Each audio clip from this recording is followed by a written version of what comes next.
주님께서 여러분과 함께 또한 사제의 영과 함께 요한이 전한 거룩한 복음입니다. 주님 영광 받으소서. 그때 예수님께서 큰 소리로 말씀하셨다. 나를 믿는 사람은 나를 믿는 것이 아니라 나를 보내신 분을 믿는 것이다. 그리고 나를 보는 사람은 나를 보내신 분을 보는 것이다. 나는 빛으로서 이 세상에 왔다. 나를 믿는 사람은 누구나 어둠 속에 머무르지 않게 하려는 것이다. 누가 내 말을 듣고 그것을 지키지 않는다 하여도 나는 그를 심판하지 않는다. 나는 세상을 심판하러 온 것이 아니라 세상을 구원하러 왔기 때문이다. 나를 물리치고 내 말을 받아들이지 않는 자를 심판하는 것이 따로 있다. 내가 한 바로 그 말이 마지막 날에 그를 심판할 것이다.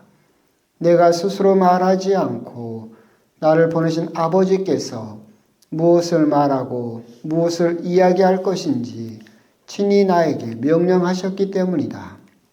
나는 그분의 명령이 영원한 생명임을 안다. 그래서 내가 하는 말은 아버지께서 나에게 말씀하신 그대로 하는 말이다. 주님의 말씀입니다. 그리스도를 찬양합니다. 참여 예수님. 예수님, 오늘은 부활제 4주간 수요일이면서 성녀 카타리나 또 축일입니다. 주변에 또 카타리나 세례명 지내신 분들 또 축하한다고 문자라도 해주시고 기억해 주시기 바랍니다. 카타리나 성녀하면 제일 먼저 제가 떠오르는 분이 우리 수녀님들 수도회 카타리나 수녀님, 진월동 출신 우리 천방지축 우리 수녀님 생각이 나는데 하여튼 축하한다고 저 대신 전해주시고 단문자 같은 건 하지 말라고 하세요. 귀찮으니까. 하여튼 또 주변에 계시면 또 그렇게 축하를 또 해주시면 좋겠습니다. 성녀 카타리나 성녀는 여성으로서 몇 분 안 되는 교회 학자로 또 선포된 분이죠. 이분은 어떻게 보면 참 모순적이다라는 생각을 많이 해요. 이분은 거의 글을 몰랐어요. 죽기 전에야 겨우 글을 깨우쳤다고 했는데 교회 학자로 또 선포된 분이죠. 그러니까 참 굉장히 조용하신 분이면서도 교회의 일치를 위해서 교황님들의 그런 일치를 위해서도 노력하심으로써 또 교회에 큰 변화를 가져오신 분이기도 하고 또 오상을 받으신 분으로도 유명하죠.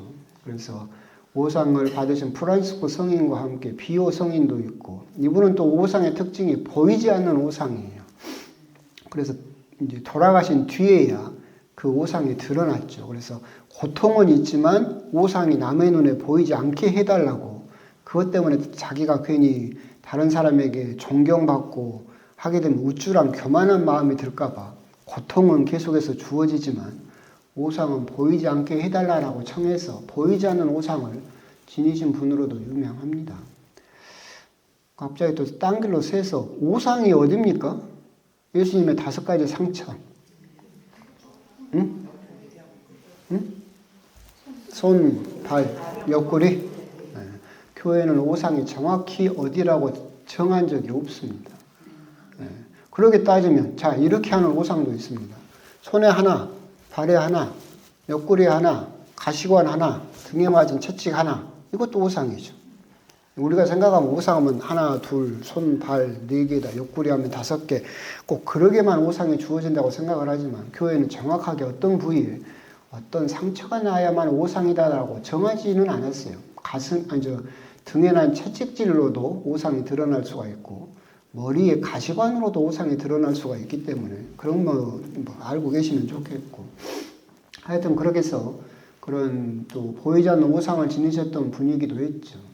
이분이 이제 가지고 계셨던 영성 중에 중요한 것은 내면의 방을 만들어라 라고 하는 것이 있어요. 바쁜 세상 속에서도 아무도 침범할 수 없는 조용한 자기 내면에 작은 방을 하나 만들어서 그것은 어떤 벽돌로 만든 것도 아니기 때문에 그 어떤 것도 무너뜨릴 수 없다. 그 안에서 하느님과 조용한 대화를 나누는 방법이 그분의 영성에도 아주 대표적인 또 특징 중에 하나이죠.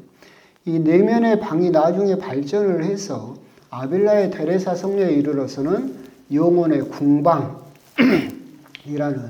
영성으로도 발전을 또 하게 됩니다. 시에나 카타리나 성녀가 쓰신 책 중에서 기억나는 건 그 부분이 있어요. 그분이 사랑을 이야기를 하면서 사랑을 세 단계로 이야기를 하는데 예수님 발에 매달리는 사랑, 그리고 예수님의 옆구리에 이르는 사랑, 그리고 예수님께 입을 맞추는 사랑, 그렇게 세 가지를 구분하셨어요. 예수님 발에 매달리는 사랑, 이것은 뭐냐면 두려움에 떠는 사랑이죠. 하느님이 나에게 벌 주실까봐, 내가 뭔가 잘못하면 하느님이 나에게 문책하실까봐 어떤 두려움에 떨면서 매달려 있는 사랑, 그게 발에 매달려 있는 사랑이고, 그러니까 하느님은 무서운 분으로만 인식을 하는 거죠. 벌을 주시는 분. 옆구리에 이르는 사랑은 보상을 바라는 사랑. 하느님께서 나에게 좋은 것을 주시고 내가 청하는 것을 주셨기 때문에 옆구리에 매달려 있는 사랑이죠. 그러니까 그 보상이 없으면 떠날 수도 있는 사랑이겠죠. 예수님에게 입을 맞추는 사랑, 그건 효경의 사랑이라고 구분을 칭했는데 자녀로서의 사랑이죠. 온전한 내 아버지로서의 그렇게 더 높은 단계에 이른 사랑, 이렇게 구분을 하셨는데 여러분도 하느님을 사랑합니다라고 할 때 내 사랑은 발에 매달려 있는 사랑인가, 아니면 옆구리에 이른 사랑인가, 아니면 정말로 하느님 아버지께, 아버지 하면 좋은 일도 굳은 일도 함께하는 어떤 그런 분이죠. 그렇게 입을 맞추는 사랑에 이르렀는가, 그런 부분도 우리가 생각해 볼 수 있는 그런 또 가르침을 주신 분이기도 합니다. 저는 카타리나 성녀 하면 이제 생각나는 게 조금 안타까운 일이긴 한데, 로마에서 유학을 할 때 이제 그 로마 중심가에도 그러지만 성당이 엄청 많아요. 많은데 거기는 또 각자만의 특색들이 있어요. 근데 이제 그때는 학교 다니고 바쁘니까 신경도 못 쓰고 정신도 없었죠. 근데 이제 그 많은 성당 중에서 이제 그 한 성당에 또 들어갔는데 제대 밑에가 이렇게 성인 유해가 관으로 이렇게 있어요. 그리고 그게 이제 유리관이어가지고 그 안에 시신이 보이는 건 아니고 그렇게 싸져가지고 대리석으로 되어 있는 어떤 성인이 모셔져 있더라고요. 그래서 여기 성인이 모셔져 있구나. 딱 돌아서는데 이만큼 애가 예수님이 또 십자가를 이렇게 안고 계시는 큰 대리석 조각이 있더라고요. 근데 봤더니 야, 반질반질 조각이 참 이쁘게 해놨더라고요. 야, 대리석으로 이렇게 조각도 하는갑다. 왔어요. 몇 번 갔어요. 몇 번 봤는데. 근데 이제 그때는 또 내일 시험 봐야 되고 다음 주엔 세미나 해야 되고 그거 찬찬히 들여다볼 정신도 없었어요. 나중에 유학이 끝날 때쯤 보니까 여기 모셔져 있는 양반이 카타리나 성녀였고 이때까지 그냥 보고만 다녔어요. 자세히 안 봤어요. 옆에 모셔져 있던 예수님 그 조각상이 미켈란젤로 작품이더라고요. 보는 눈이 없으니까 그러고 다니고 있었다라는 생각이 드는데, 그래서 저는 카타리나 성녀 유해도 보긴 봤어요. 보긴 봤는데 제가 조금 더 뭐 그런 성지순례라든가 그렇게 가서는 그 앞에서 무릎 꿇고 기도도 하고 막 했을 텐데, 미켈란젤로 작품도 보면서 감탄했을 텐데, 그때는 당장 내일의 시험이나 세미나가 급해가지고 그런 걸 볼 시간도 없었는데, 하여튼 그런 면에서 카타리나 성녀도 기억나고 저는 개인적으로 그런 부분이 있습니다.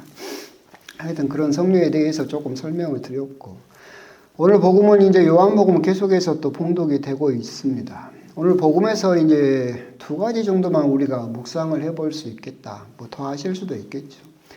나는 빛으로서 이 세상에 왔다라고 예수님께서 말씀을 하시죠. 예수님은 빛으로서 이 세상에 왔다. 이 말씀은 첫 번째로 의미하는 것은 뭐냐면 당신이 빛이다라고 하는 것은 이 세상이 어둠이다라는 뜻입니다. 이 세상이 어둡기 때문에 빛으로서 왔다라고 하는 것이고, 빛으로서 이 세상에 왔다라고 하는 것은 결국은 자기 스스로 눈이 밝다라고 생각하는 사람은 예수님을 알아보지 못한다. 대낮에 촛불을 켜놔봤자 이게 뭐 얼마나 밝겠어요. 별로 의미가 없겠죠. 그렇죠? 자기 눈이 밝고 자기는 잘 살고 자기는 문제가 없다 라는 그런 영적인 교만에 빠진 사람은 예수님이 빛으로서 오신다 하더라도 알아보지 못한다. 그렇기 때문에 자기가 죄인이며 자기가 뭔가 잘못 살고 있다라고 하는 것을 느끼는 사람일수록 예수님이 빛으로 오신 것을 더 크게 느낄 수 있다. 그렇기 때문에 사도 바오로가 죄가 많은 곳에 은총도 많다라고 한 이유도 거기죠. 자기가 죄인이라는 것을 느끼면 느낄수록 빛은 더 크게 다가오겠죠. 자기가 잘 살고 있다, 나 스스로 잘 본다라고 생각하는 사람은 빛이 점점 작아져 버리겠죠. 결국 나는 빛으로서 이 세상에 왔다라고 하는 말씀은 이 세상에 어둠을 몰아내기 위해서 오셨다라는 의미도 있고, 하지만 개인적으로 생각을 해보면 내가 스스로 잘 볼 수 있다, 스스로 의인이다, 나 신앙생활 잘하고 있고 나 잘 살고 있고 아무 문제 없다라고 생각하는 사람일수록 예수님을 빛으로 보지 못하게 된다라고 하는 거, 그 부분을 우리가 생각해 볼 수 있겠죠. 중간 부분을 보게 되면 또 이제 두려운 말씀이 있습니다. 뭐냐면 나를 물리치고 내 말을 받아들이지 않는 자를 심판하는 것이 따로 있다. 예수님은 심판하지 않겠다. 나는 구원하러 왔다.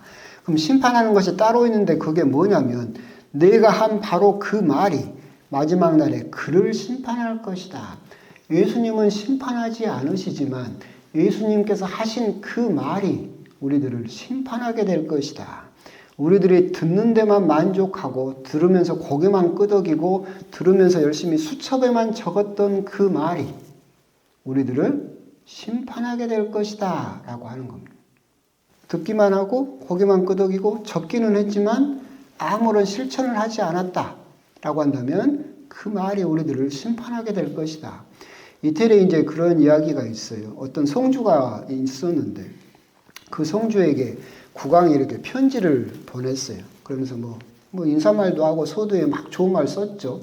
근데 국왕이 하고 싶었던 말은 끝에 있던 거, 네 성에 지금 어디가 약하다. 얼른 보수해라. 적군이 쳐들어오기 전에 얼른 사람들 동원해서 성을 보수해라. 이제 그게 편지의 내용이었어요. 근데 성주는 이제 자기가 으스간 데 있었는데 국왕이 나한테까지 편지를 보내주니까 얼마나 기쁘겠어요. 그래서 그 편지를 모든 주민이 볼 수 있는 데다 금박으로 해가지고 탁 장식을 해가지고 장식 이렇게 걸어놨어요. 국왕이 나를 이렇게 사랑한다 하고 매일같이 시민들에게 그 편지를 보여주면서 금박칠을 해가지고 자랑을 했지. 그렇게 자랑하다가 뭘 잊어먹었어요? 보수를 안 한 거예요. 자랑하느라고 바빴어. 그러다 정작 적군이 쳐들어왔을 때 무너져서 망해버렸다. 그래서 그 국왕이 부랴부랴 군을 이끌고 그 성에 달했을 때는 이미 심판을 받아서 그 성은 다 무너져 있었더라. 우리가 하나님 말씀을 듣거나 예수님 말씀을 들을 때도 그와 비슷할 수도 있겠다. 들으면 좋은 말씀이죠. 기가 막힌 말씀이에요. 이렇게 죄가 없는 사람이, 죄 없는 자가 먼저 저 여자에게 돌을 던져라. 기가 막힌 말씀이야. 좋은 말씀이야. 그래서 우리들은 어떻게 해요? 우리도 다 금박질을 해가지고 눈 보이는 좋은 데다 딱 좋은 글씨로 적어놓고 매일같이 보면서 좋은 말씀이야 라고 지나가기만 하면 그 말씀이 나를 심판하게 될 것이다 라고 하는 겁니다. 그 심판에 대해서 우리가 생각을 할 때 두려운 부분이기도 하지만 희망적인 부분도 있어요. 예수님은 우리를 심판하지 않으신다. 하지만 예수님의 말씀이 우리를 심판한다라고 하는 것을 우리들이 연습할 수 있어요. 어떻게 연습할 수 있냐면 여러분들이 매일 저녁에 주무시기 전에 저녁 기도를 하면서 그 피고인을 한 명 딱 여러분 앞에다 세워놓으면 돼. 누구냐면 나 자신. 자, 피고인 김동일 딱 앞에다 세워놓고 너는 오늘 하루 동안 예수님 말씀에 대해서 어떻게 살았냐를 스스로에게 물어보는 거죠. 그래서 스스로 판결을 내려봐요. 유죄인가? 무죄인가? 그렇죠? 김동일이 너 오늘 너 안 되겠다. 너 유죄. 그러면 나중에 하느님 앞에 가서 어떻게 되겠어요? 결론도 똑같이 나겠죠. 예수님은 심판을 하지 않으시니까. 그렇죠? 매일같이 내가 하느님 말씀에 빗대어서 예수님 말씀에 이렇게 비해서 내가 유죄인가 무죄인가 그 말씀에 따라서 내가 잘 살았나 못 살았나를 매일같이 심판을 나 스스로 하게 된다라고 한다면 하느님 앞에 가서도 똑같은 일이 나에게 일어나게 될 것이다.